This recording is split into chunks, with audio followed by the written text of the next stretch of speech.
Hi, my name is Maria Elena Cisneros. I'll be talking about how to do a new patient registration. We start off with making the patient's first office visit appointment. We will gather the patient's information, which includes their address, their date of birth, and insurance information.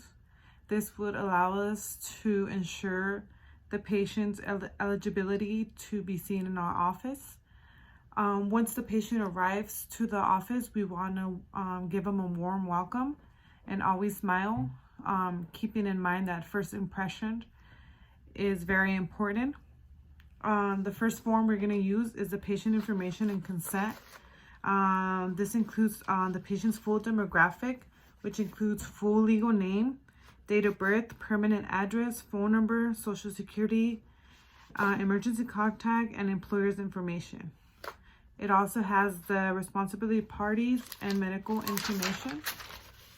The second form is the patient's medical history. This is where they would write any known allergies, any major illnesses, any prior major surgeries, family history, including paternal and maternal side, the social history, which includes any alcohol or substance use.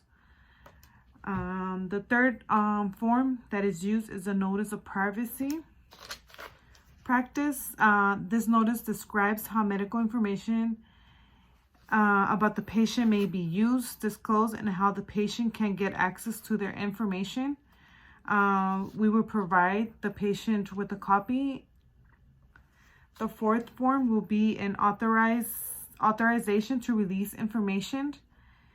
This form allows the office to know how the patient's health information can be released and to whom it can be released, and how the information will be released, whether it's through voicemail, through email, through mail.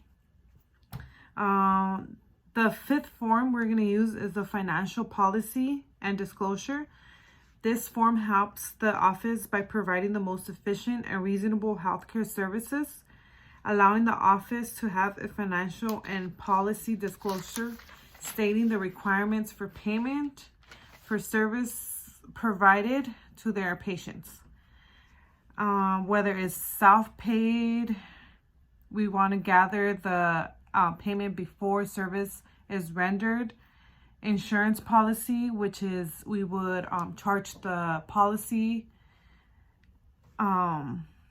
prior to the patient's treatment.